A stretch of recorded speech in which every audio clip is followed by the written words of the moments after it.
Hello दोस्तों, आप लोगों का स्वागत है मेरे यूट्यूब चैनल कंपटीशन क्लास में। आज मैं बहुत ही महत्वपूर्ण क्वेश्चन और बहुत इंटरेस्टिंग क्वेश्चंस लेकर आया हूं, है ना।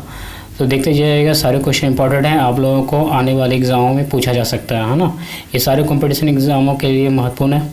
क्वेश्चन नंबर 1 देखते हैं, है ना। बाबर ने 1526 ईस्वी में किस वंश के शासक को परास्त कर मुगल साम्राज्य की स्थापना की, है ना। क्वेश्चन ध्यान से देखिएगा, बाबर ने 1526 ईस्वी में किस वंश के शासक को परास्त कर मुगल साम्राज्य की स्थापना की, है ना। तो इसका आंसर है लोधी वंश। हाँ, लोधी वंश के शासक इब्राहिम लोधी को इन्होंने हराकर भारत में मुगल साम्राज्य की स्थापना की थी। दूसरा नंबर क्वेश्चन है, पानीपत का प्रथम युद्ध कब हुआ था, है ना। पानीपत का प्रथम युद्ध कब हुआ था, है ना। यही वो युद्ध है जो बाबर और इब्राहिम लोधी के बीच हुआ था। तो पानीपत का प्रथम युद्ध 21 अप्रैल 1526 ईस्वी को हुआ था, है ना। 1526 ईस्वी को तारीख जो है 21 अप्रैल।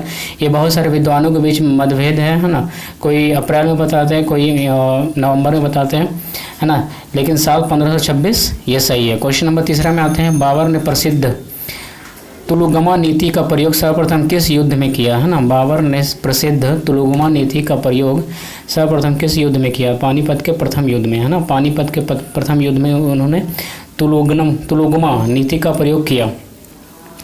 क्वेश्चन नंबर 4 देखते हैं, किस युद्ध में जीतने के उपरांत बाबर ने खजाने का मुंह अमीरों और सगे संबंधियों के लिए खोल दिए, है ना। किस युद्ध में जीतने के उपरांत बाबर ने खजाने का मुंह अमीरों और सगे संबंधियों के लिए खोल दिए। तो इसका आंसर है पानीपत का प्रथम युद्ध, है ना, जो 1526 ईस्वी में हुआ था। इस युद्ध के बाद भारत पे बाबर का कब्जा हो गया और वो अपार संपत्ति का मालिक बन बैठा, जिसके कारण वह खुश होकर अपने खजानों का मुंह खोल दिया।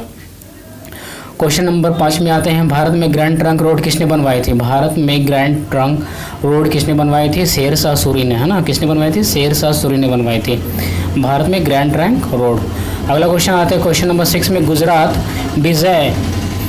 विजय की यादगार में अकबर ने किसका निर्माण कराया था, ना। गुजरात विजय की यादगार में अकबर ने किसका निर्माण करवाया था, तो बुलंद दरवाज़ा, है ना। बुलंद दरवाज़ा बना हुआ है, वो अकबर ने बनवाया था और गुजरात विजय के बाद। क्वेश्चन नंबर 7 में आते हैं, आईने अकबरी एक महान ऐतिहासिक कृति किसने लिखी थी। आईने अकबरी, है ना, एक महान ऐतिहासिक कृति किसने लिखी थी, अबुल फजल ने। इसका आंसर है अबुल फजल। क्वेश्चन नंबर 8 में आते हैं, पानीपत की दूसरी लड़ाई कब हुई थी, है ना। पानीपत की दूसरी लड़ाई 5 अप्रैल 1556 ईस्वी में। पानीपत की दूसरी लड़ाई 5 अप्रैल 1556 ईस्वी को हुई थी। क्वेश्चन नंबर 9 में आते हैं, पानीपत की दूसरी लड़ाई किसके बीच हुई थी, है ना।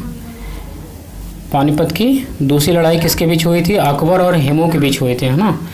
अकबर और हिमू के बीच हुई थी और जिसमें अकबर की जीत हुई थी। क्वेश्चन नंबर 10 में वही है, पानीपत की दूसरी लड़ाई किसने जीती, अकबर ने। क्वेश्चन नंबर 11 में आता है, दीन इलाही नामक नया धर्म किसके द्वारा चलाया गया था। दीन इलाही नामक नया धर्म किसके द्वारा चलाया गया था, अकबर के द्वारा। क्वेश्चन नंबर 12 में आते हैं, प्रसिद्ध मुस्लिम शासिका चांद बीबी किस राज्य से संबंधित है, अहमदनगर से, है ना। अहमदनगर उस समय राज्य हुआ करता था, उसी से संबंधित है।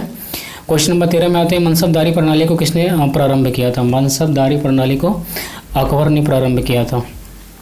क्वेश्चन नंबर 14 में आते हैं, अपने काल का महान संगीतज्ञ तानसेन किसके दरबार में था, है ना।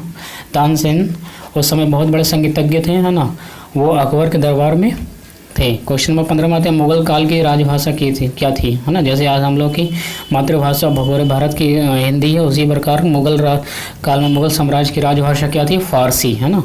फारसी राजभाषा थी उस समय। क्वेश्चन नंबर 16 में आते हैं, सती प्रथा का विरोध करने वाला मुगल शासक कौन था, है ना।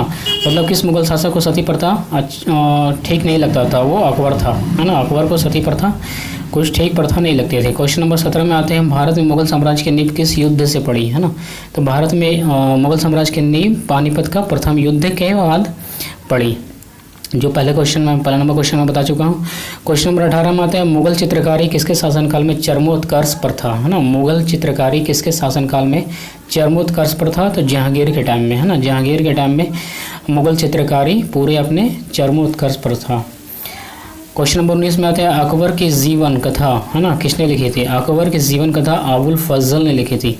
अकबर की जीवन कथा अबुल फजल ने लिखी थी। क्वेश्चन नंबर 20 में आता है, किस मुगल शासक ने भारत की वनस्पतियों, प्राणी जगत, ऋतुओं और फलों का विवरण अपनी डायरी में दिया है ना। डायरी तो इंग्लिश शब्द है, उस समय डायरी को कुछ उर्दू फारसी भाषा में कुछ बोला करते थे, है ना। उसी में बाबर ने लिखा है? भारत के वनस्पतियों, प्राणी जगत और ऋतुओं के फलों का विवरण। क्वेश्चन नंबर 21 में है शेरशाह की महानता का घोतक क्या है? शेरशाह की महानता का घोतक यही है कि उसने प्रशासनिक सुधार बहुत सारे किए, है ना। प्रशासनिक सुधार कर करके वो महान बन गया। क्वेश्चन नंबर 22 में आता है हुमायूं नामा किसने लिखा था, है ना। हुमायूं नामा किसने लिखा था? गुलबदन बेगम ने, है ना। हुमायूं नामा गुलबदन बेगम ने लिखा था। क्वेश्चन नंबर 23 में आते हैं महाभारत का फारसी भाषा में अनुवाद किस मुगल शासक के समय में हुआ था?